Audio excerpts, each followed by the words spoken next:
வெப்ப அலை தாக்கம் எதிரொலியாக சென்னை பட்டினப்பாக்கம் கடற்கரை வெறிச்சோடி காணப்பட்டு வரும் நிலையில் மீன் விற்பனை மிகவும் மந்தமாகியுள்ளது. இது தொடர்பாக எமது செய்தியாளர் ரிஷி அங்குள்ள மீனவர்களுடன் நடத்திய நேர்காணலை இப்போது பார்க்கலாம். வெப்பநிலை தாக்கத்தின் காரணமாக சென்னை பட்டினப்பாக்கம் கடற்கரையில் மக்கள் இன்றி வெறிச்சோடி காணப்படும் நிலை ஏற்பட்டு வருகிறது. மேலும் இந்த வெப்பநிலை தாக்கத்தின் காரணமாக மீன் வியாபாரம் மிக மந்தமான நிலையில் உள்ளதாக பல்வேறு மீன் வியாபாரிகள் தெரிவித்துள்ளனர். தற்போது பட்டினப்பாக்கம் பகுதியில் மீன் வியாபாரம் செய்து வரும் மைக்கேல் நம்மளுடன் இணைந்துள்ளார்.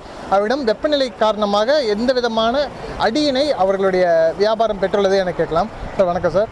இப்போது வெப்பநிலை அதிகமாகவே இருக்குது, அடுத்து வர இருக்கிற மாதங்களில் இன்னும் அதிகமாகும் அப்படின்னு வானிலை மையம் தெரிவிச்சிருக்காங்க. இப்போ இருக்கிற ஹீட்டுனால வியாபாரம் எப்படி இம்பேக்ட் ஆகிருக்கு?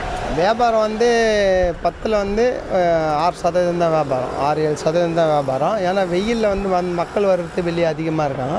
சில பேர் ஃபோன் பண்ணி வீட்டில் வாங்கிக்கிறாங்க. மற்றதுன்னா அதை அதிகமாக வெயில் தான் நம்மளே வெளியே போகக்கூடாதுன்றாங்கல்ல. வெளியே போகிறதுனால அது எல்லா இடமும் அப்படி தான், எல்லா வியாபாரமும் சாயந்தரத்தில் வியாபாரம் இருக்கும். இப்போ ஆழ்கடலுக்குள்ளே போய் மீன் பிடிக்கக்கூடாதுன்னு ஒரு தடை இருக்குது, 60 நாள் தடை இருக்குது. இதுவும் வெயிலும் இணைந்து மக்கள் வராமல் இருக்கிறதுனால மீனெல்லாம் கெட்டு போயிடுது, அந்த மாதிரி நிலை இந்த மாதிரி இருக்குங்க சார்.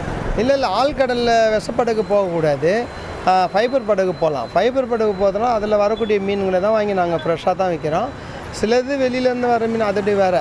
இது ஆழ்கடலேருந்து வரதுனால ஃப்ரெஷ்ஷாக இருக்குது மீன்.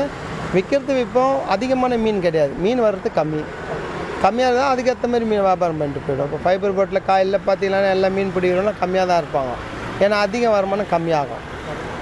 இப்போ அதான் சொல்ல, நார்மல் டைமில் எல்லாமே அந்த போட்டுங்களில் மீனுங்க அதிகமாக வந்ததுன்னா ஜனம் அதிகமாக வரும். அது மீன்பிடி தடைகாலன்றதுனால மக்கள் வர்றதும் சரி மீன் கிடைக்குமோ கிடைக்காதோ அதனால் சில பேர் இது பண்ணி கேட்பாங்க. நம்மள கடையில் ஃபோன் வியாபாரத்தினால வாட்ஸ்அப்படி எல்லாம் பார்த்து நம்ம கடை வியாபாரம் தனியாக போகும். ஏன்னா ஃப்ரெஷ்ஷாக எடுத்துகிட்டு வரதுனால அது தனியாக வைக்கும் நம்மளுக்கு. இப்போது இந்த நிலை வருது, ஆன்லைனில் தான் மக்கள் வாங்குறாங்க, நேரில் வாங்குறதில்ல அப்படின்னு சொல்கிறீங்க. இப்போ இதனால் உங்களுக்கு ஒரு நாளைக்கு ஆன்லைனில் வாங்குறவங்க வாங்கிக்கிறாங்க, மற்றவங்க கடையில் வாங்கிக்கிறாங்க, நமக்கு பாதிப்பு எதுவும் கிடையாது. இப்போ இந்த லீவு டைம்னால இந்த டைமுக்கு ஏற்ற மாதிரி லீவு டைமில் ஸ்கூல்லாம் லீவ் விட்டதுனால அவங்கவுங்க ஊருக்கு போயிருப்பாங்க. அது இப்போ இந்த சித்திரை திருவிழா அது இதுன்ட்டு எல்லாம் ஊருக்கு போய்டுவோம்.